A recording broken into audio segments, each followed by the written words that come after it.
السلام عليكم ورحمة الله تعالى وبركاته.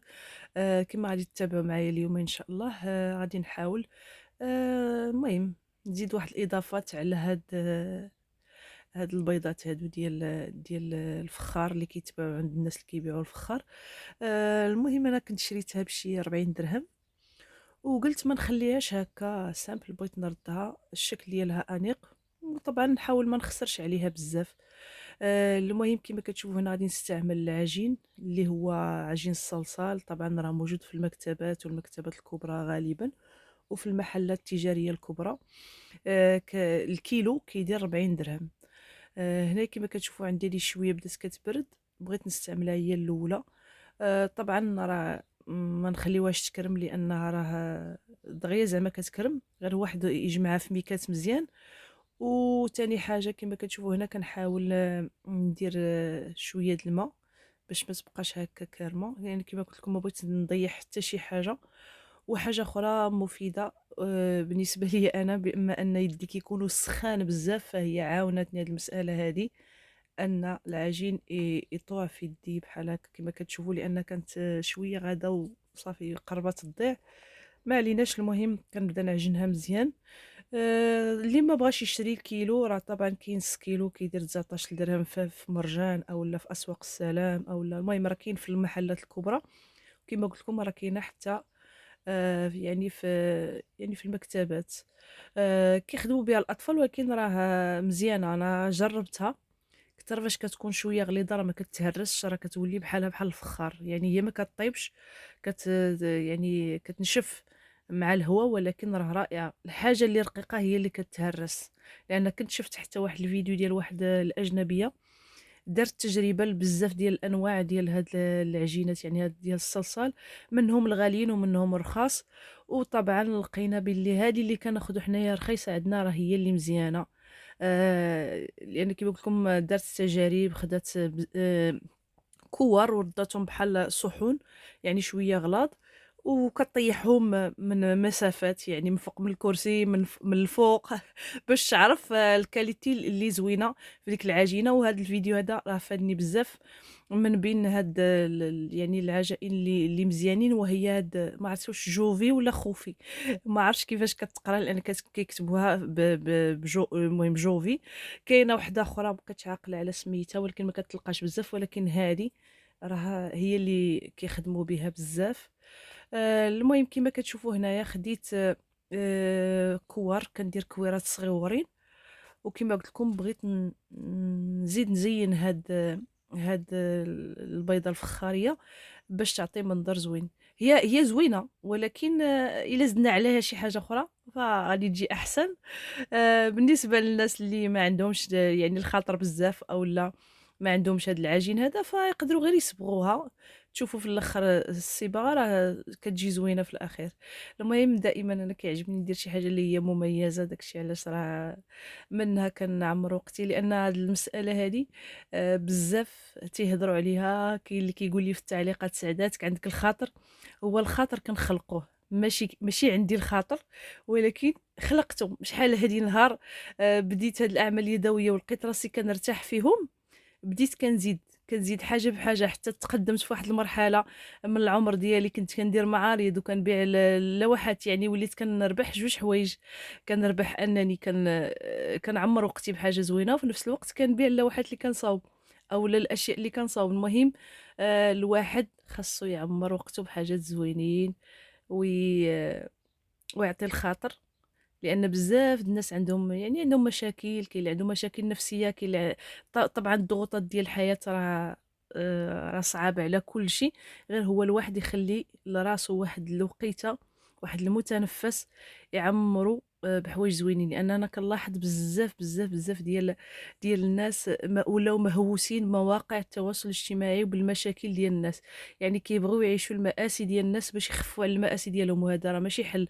بالعكس، ما حدهم كيتفرجوا، ما حدهم كيزيدوا لراسهم الكآبة ويزيدوا راسهم المرض. يعني الواحد عوض ما يمشي يتفرج في مشاكل الناس ويبارطاجيهم وكيدي الذنوب، لان هاد المسألة هادي بزاف تيغفلوا عليها، وهي راه مسألة كبيرة عند الله. يعني فاش أنا نمشي نشوف واحد الناس كيبارطاجيو بالتافهة ومشاكلهم العائلية والدبازات ديالهم، ونمشي أنا نتفرّج فيهم وعاد ونزيد نبارطاجي، فهذا راه منكر كبير صراحةً. الله يهدي ما خلق وصافي. الواحد الوقت اللي عنده خاوي يعمّرو بشي حاجة زوينة. كتير تبارك الله ما يدّار، كتير الواحد ما يتعلّم وما ي ما يستافد، لأن بزاف د الناس راه تيعيشوا يعني حالة مادية ضعيفة، ولكن ما وأنا شُفت حالات صراحةً اللي هُما حالتهم المادية ضعيفة، وواخا داك الشي ما كيحاولوش يحسّنوا من المستوى د المعيشة ديالهم، وحاضين غير الناس أشنو كيتزاد عليهم، وهذا الشي راه مشكل كبير بزاف، بزاف، بزاف. هاد المسألة هادي راه خص الناس يوعاو بها.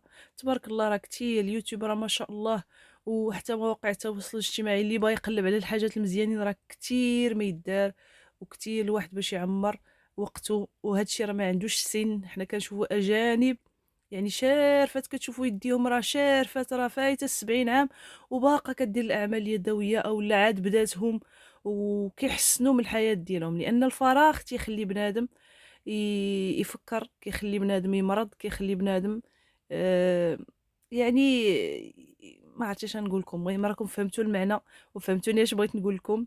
دابا أنا بغيت نوريكم الديكور، سقطت لكم في المواعظ سمحوا لي وصافي. المهم الواحد يعمر وقته بحاجات زوينين وصافي، وهذا هو السر ديال السعادة.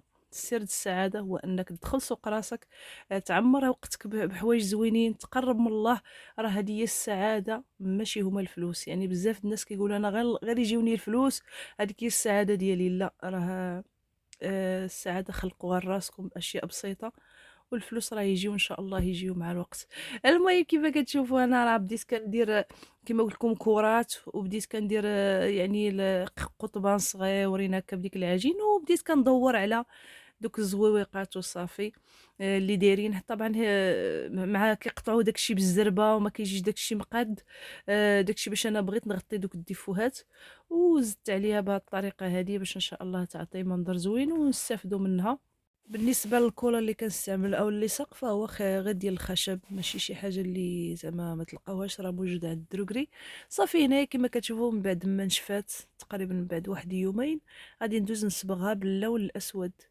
يعني هنايا خديت بومبا ديال الصباغة عادية دوك ديال 15 درهم، وغادي نصبغها كلها بالكحل، لأن بغيت غير اللون التحتاني يبقى يعني فيه الكحل، ما بغيتش نصبغها بالبيض مباشرة. المهم هانتوما غادي تشوفوا الشكل ديالها في الأخير. صافي بديت كنصبغها حتى صبغتها كاملة، وغادي نخليها تنشف.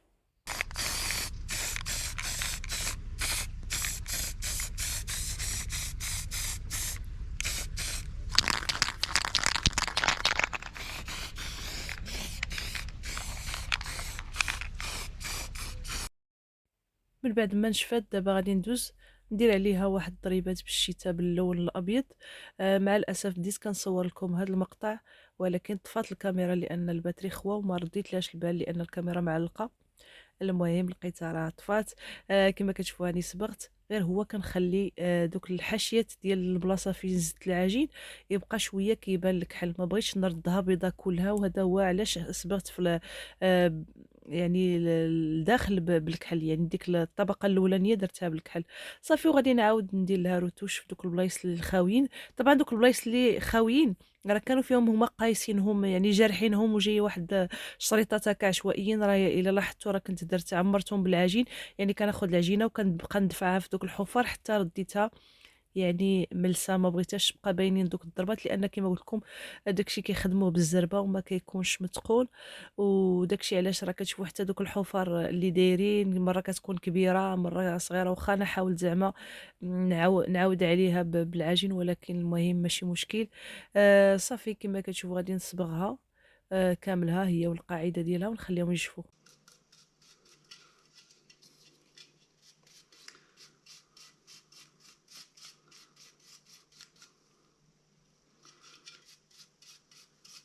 وهنا كما كتشوفوا من بعد ما كملات، وطبعا حتى هذا الجزء هذا ما تصورش ليا، وهي ديك القاعده شريتها غير عند دوك اللي كيبيعوا الماعن. كان واحد إلا تعقلوا على واحد الصحون غير بلاستيكية وعندهم واحد القاعدة كتحيد، حيدتهم ومن شحال هادي وأنا مخبعاهم عندي. المهم يقدر الواحد يشوف غير في الجوطية أولا شي حاجة ويعني يستعملهم. المهم هداك التحتاني كيما كتشوفوا حتى هو صبغته بالكحل وقصته بالشتا باش نبرز دوك الزواقات اللي فيه لأن عجبوني. وهذا هو الشكل ديالها، الحمد لله راه جات مزيانة. درت فيها واحد الشميعة، والمهم راه الشكل ديالها أنيق وزوين وما بقاش باينة عادية. الحاجة الأخرى اللي عجبتني هو أنني ممكن نستعملها كمبخرة، لأن صراحةً كيكون عندي هذاك عود القماري أولا المهم كنبغي نديرو، ولكن دائمًا كنبقى واحلة فين غادي نديرو. هذا النوع هذا راه كان عندي من شحال هادي تقريبًا شي 10 سنين هادي، كان مجموع في هذاك الشيء ديال الDIY ديالي. فاش كنت استفت وأنا نلقاه صراحة عجبني بزاف، لأن كيخلي واحد الريحة زوينة، كيفكرني بالأجواء ديال ليلة 27. صافي المهم هذا هو الشكل ديالها. تقدر تستعمل كيما قلت لكم هكا بشميعات أولا حتى مبخرة، وخصوصًا في هذا البرد هذا، مثلًا اللي عنده شي بيت صغير وكيجلس فيه، فإلا صاوبها ودار فيها الشميعات مازال غنوريكم. غادي نصاوب إن شاء الله الشمع، لأن كنت كنصاوبو شحال هادي كنت كنبيعو. غادي نرجع إن شاء الله نعاود نصايبو، غير خصني واحد الكمية كبيرة ديال الشمع. المهم اللي زوين فيه كيما قلت لكم هو أنكم تسخنوها، يعني راه كتخلي واحد الدفء. الشمعة فاش كتبقى شاعلة ومع الفخار كيشد الدفء، راه كتعطي واحد الدفء إلا كانت الغرفة صغيرة. صافي هادشي اللي كاين، نتمنى تكون عجبتكم هاد الفكرة هادي، وشكرا لكم دائما على الكلام الزوين. وطبعا إلا عجبتكم بارطاجيوها، ونتلاقاو في الفيديوهات المقبلة بحول الله. بسلام عليكم.